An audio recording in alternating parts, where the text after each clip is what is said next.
Good morning students. बेटा आज हम स्टार्ट करते हैं complex number of 11th class. This is the most important chapter of 11th class, complex number. Complex number समझने से पहले आपको इसमें आयोटा के बारे में समझना होगा। पहले हम आयोटा के बारे में पढ़ लेते हैं, फिर देखते हैं कि कॉम्प्लेक्स नंबर क्या होता है। आयोटा का मीनिंग लिखते तो आयोटा का फर्स्ट लेटर आई है, लिखते हम इसको आई से, लिखते आई है, पढ़ते इसको आयोटा है।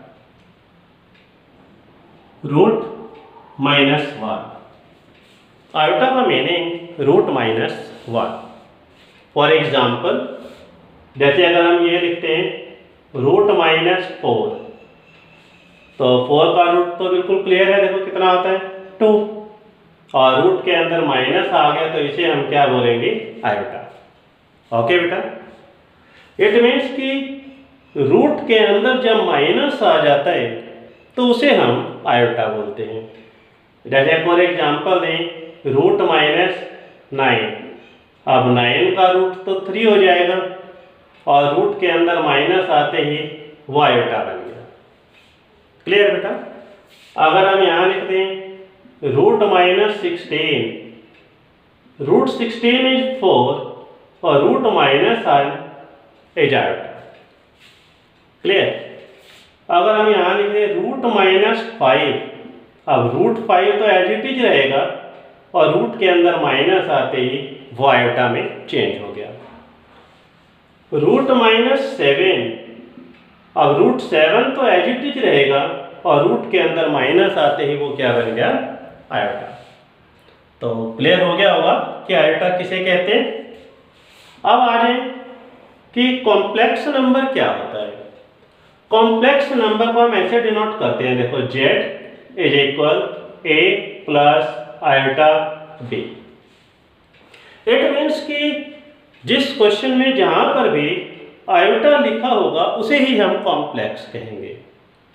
जैसे एक एग्जांपल देते हैं, देखो जेड, ए की जगह मैं 2 लिख देता हूँ, बी की जगह 3 लिख देते हैं और ये वाला आयोटा 2 + 3 आयोटा, ये कॉम्प्लेक्स नंबर है। क्लियर बेटा। जहां पर भी आयोटा आ गया वो कॉम्प्लेक्स है। जैसे अब जेड इज इक्वल 6 - 4 आयोटा, ये कॉम्प्लेक्स नंबर है। अगर हम इसके जगह ये लिख दें 1/2 plus root 3 iota, this is also a complex number. अगर हम यहाँ लिख दें z is equal root 3 plus 1.6 iota, ये भी कॉम्प्लेक्स है। चाहे यहाँ पे माइनस लगाना है माइनस लगा लो, प्लस लगाना है प्लस लगा लो, उससे कोई फर्क नहीं पड़ेगा, आयोटा आना चाहिए। अगर हम यहाँ लिख दें फॉर एग्जाम्पल लेते हैं z is equal to 3 iota, ये भी कॉम्प्लेक्स है। z is equal to 9 iota, this is also a complex number. Minus लगा दो आगे, ठीक है, प्लस लगा दो, कोई दिक्कत नहीं। अच्छा देखो z इज इक्वल टू 3, अब बताओ क्या ये कॉम्प्लेक्स होगा। अभी मैंने क्या बताया, जिस नंबर के साथ आयोटा लगा होगा तो वो कॉम्प्लेक्स होगा, नहीं तो नहीं। अब इसके अंदर तो आयोटा नहीं है तो yes this is a complex. इस 3 को ऐसे लिख सकते हैं 3 + 0 आयोटा, ये तो 0 ही हो जाएगा ना, तो कॉम्प्लेक्स की फॉर्म में चेंज कर दिया ना, कन्वर्ट इन कॉम्प्लेक्स नंबर, तो इसके अंदर आयोटा बन गया ना, तो इसीलिए हम इसको कॉम्प्लेक्स कहेंगे। z इज इक्वल टू 1, -1 लगा लो, ये भी कॉम्प्लेक्स है। इसको हम ऐसे लिख सकते हैं -1 + 0 iota, this is a complex number. z is equal to 0, 0 भी कॉम्प्लेक्स है, 0 + 0 आयोटा, जहां भी आयोटा बन गया वो हमारा कॉम्प्लेक्स नंबर बन जाता है। क्लियर। चलो आयोटा के बारे में थोड़ा और एक्सप्लेन करते हैं। Iota meaning root -1, squaring both side, iota square root -1 square. Clear. Square से रूट कट कर दो -1, तो आयटा स्क्वायर का मीनिंग -1 होगा। अगर हम यहाँ लिखते हैं आयटा क्यूब, तो आयटा क्यूब हम ऐसे लिख सकते हैं आयटा स्क्वायर इनटू आयोटा, तो टोटल पावर कितनी आ जाएगी 3। Put the value of eta square is -1 और ये आयोटा कितना बन गया -आयोटा। आयटा क्यूब कितना होता है -आयोटा। आयटा पावर 4 को ऐसे लिख सकते हैं eta square multiply eta square, power 4 हो गई total. Eta square is -1, eta square is -1 minus कितना हो गया +1। तो आपको ये चारों जो वैल्यूज हैं ये आपको टिप्स पर लर्न होनी चाहिए। जैसे आयटा √-1, आयटा स्क्वायर -1, दो तो स्क्वायर करोगे तो -1 आ जाएगा।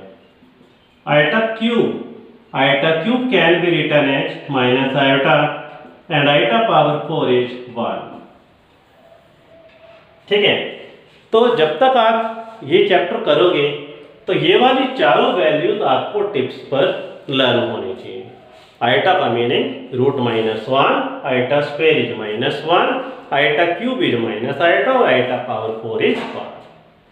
मुझे लगता है कि ये क्लियर हो गया होगा सभी को।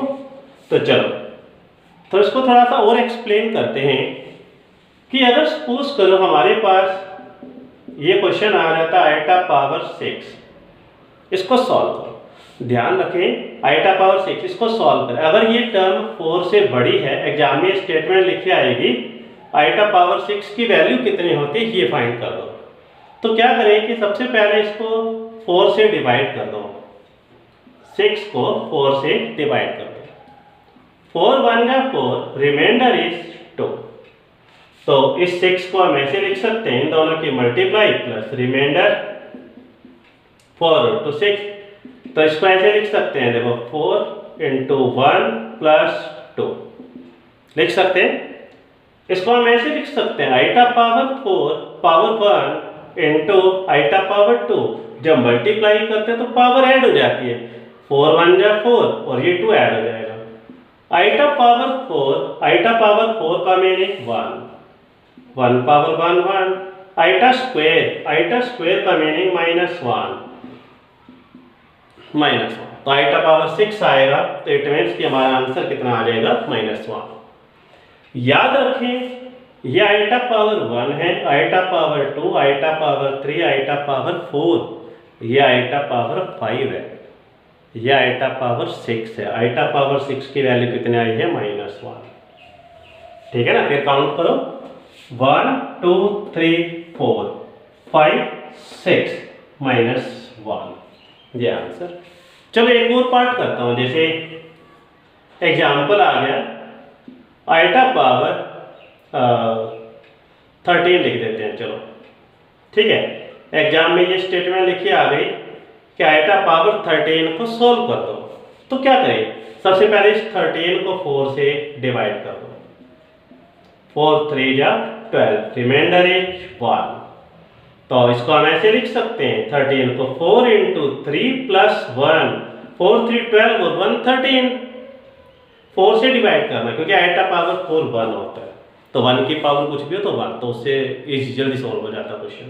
तो इसको हम ऐसे लिख सकते हैं आयटा पावर 4 पावर 3 और जो प्लस वाला है उसको अलग कर दो, 4 3 12 और 1 13। Eta power 4 is 1 power 3, eta 1 power कुछ भी होगा तो 1 आयटा। क्लियर ना। आयटा 30, आयटा की वैल्यू रखने की जरूरत नहीं है, बस आपको माइंड में होना चाहिए, आपको पता होना चाहिए कि आयटा का मीनिंग क्या होता है √-1।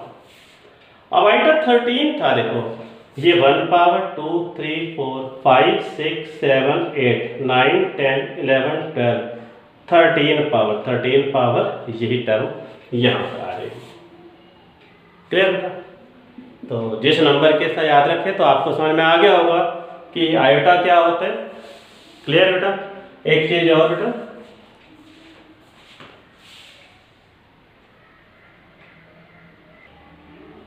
थोड़ा और एक्सप्लेन करते हैं बेटा इसको। जैसे कि z = a + आयोटा b लिखा है, ये कॉम्प्लेक्स नंबर है। तो जो जिसके साथ आयोटा लिखा हुआ नहीं है इसे हम रियल पार्ट बोलते हैं। दो टुकड़े होते हैं इसके, एक रियल है और ये वाला पार्ट इमेजिनरी। ठीक है, जिसके साथ आयोटा लिखा हुआ नहीं है वो रियल पार्ट है कॉम्प्लेक्स नंबर, और जिसके साथ आयोटा लिखा है ये बी, ये इमेजिनरी पार्ट है इस कॉम्प्लेक्स नंबर का। जैसे अगर सपोज करो कि आपके पास ये लिखा है 6 + 3 आयोटा 6 - 3 लिख देते हैं। चलो, तो इस कॉम्प्लेक्स के अंदर से रियल पार्ट बताना है।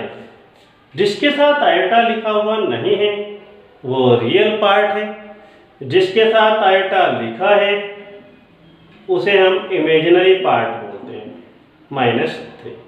यानी कि 6 is the real part of this complex number and -3 is the imaginary part of this complex number. समझ में आया? तो लगता है आपको ये टॉपिक क्लियर हो गया होगा। चलो, इसका आगे करने के लिए हमारा नेक्स्ट पार्ट देखें। Okay, thank you.